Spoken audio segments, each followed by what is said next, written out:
Mon cher Platom, dans la première partie du récit de la vie de Ikki Tenryu, je t'ai dit que le médaillon trouvé par le jeune garçon dans la rivière est rare. Ce type de médaillon est gardé secret par les fabricants de Medabot.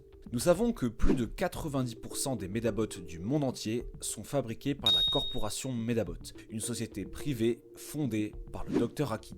Voilà donc pourquoi Metabi, le Medabot de Ikki et porteur d'un médaillon rare, est recherché par beaucoup de personnes malfaisantes, dont un gang de voleurs qui s'appelle le gang du latex. Il existe beaucoup de secrets liés à la fabrication des Medabot. La compagnie fondatrice gère de nombreux dossiers que des espions sont prêts à voler, allant même jusqu'à s'infiltrer dans leurs locaux afin de voler leurs secrets commerciaux. Mais c'est compliqué d'entrer dans l'enceinte de la corporation Medabot car c'est une institution bien protégée. Le chef du gang de voleurs dont je t'ai parlé tout à l'heure s'appelle Sea Slug, et malgré ses nombreuses tentatives pour s'infiltrer dans l'enceinte de la société, il a toujours échoué. Sauf une fois où il a réussi à pénétrer à l'intérieur grâce à son complice, le Dr Armond. Une histoire folle qui a fait les gros titres et le tour de la ville. Afin de combattre tous ces intrus, le Dr Aki a un associé remarquable. Sa botte secrète n'est autre que le renégat fantôme.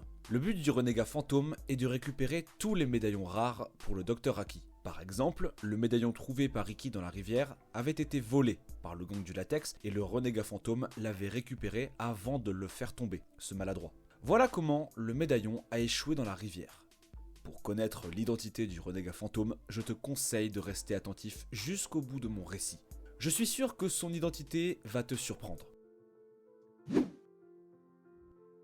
Bien que Metabi est désobéissant au début, et malgré que Ikki pense qu'il est défectueux parce qu'il n'obéit pas, ces deux-là vont finir par s'attacher l'un à l'autre et après avoir participé à de nombreux combats ensemble, ils vont devenir très amis. Cela montre encore une fois que, bien que les Medabot soient des robots, il n'en reste pas moins que les médaillons insérés dans leur dos leur permettent d'avoir des émotions humaines comme l'amitié. Ils sont très attachés aux enfants pour qu'ils se battent et représentent beaucoup à leurs yeux. Metabi va mûrir au fil des combats et au fil du temps, il va devenir plus fort. Ikki se faisant ainsi une réputation dans la région avec son Medabot convoité par tous. Le créateur des Medabot, le Dr Aki, étudie constamment leur évolution. Il s'intéresse beaucoup au jeune Ikki et voit en lui la relève, un talent exceptionnel, allant jusqu'à lui proposer de l'entraîner pour s'améliorer afin d'être encore plus fort avec Metabi. Ikki a une meilleure amie qui s'appelle Erika. Ensemble, après l'école, ils traînent souvent dehors pour découvrir de nouveaux Medabot. Erika est une reportrice de grande renommée auprès des jeunes de son âge, son appareil photo la suit partout où elle va. Elle se promène aussi souvent avec une caméra pour ne rien manquer et ainsi avoir de grands sujets à couvrir pour son école en tant que grande journaliste en devenir. Lois Lane n'a qu'à bien se tenir.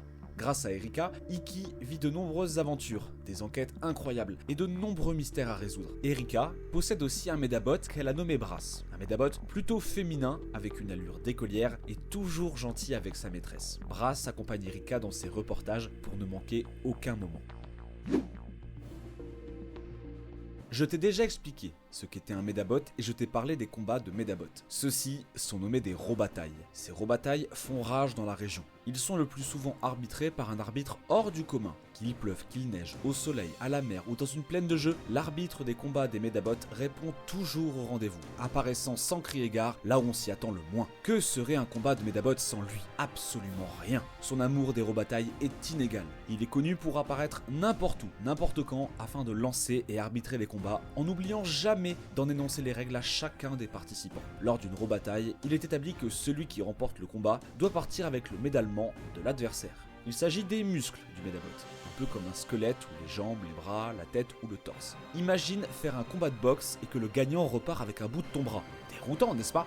Pour terminer cette deuxième partie de l'histoire des Medabot, revenons sur le renégat fantôme et son identité. Je te conseille de t'arrêter ici, si tu ne veux pas connaître son identité pour l'instant, car dans la troisième partie de l'histoire des Medabot, on se concentrera sur sa vie. En réalité, tu le connais déjà. Ikki est ami avec lui car il tient un magasin où il vend des Medabot et des pièces détachées. C'est même lui qui lui a vendu Metabi. Si tu ne vois toujours pas qui c'est, abonne-toi et ne manque surtout pas la suite.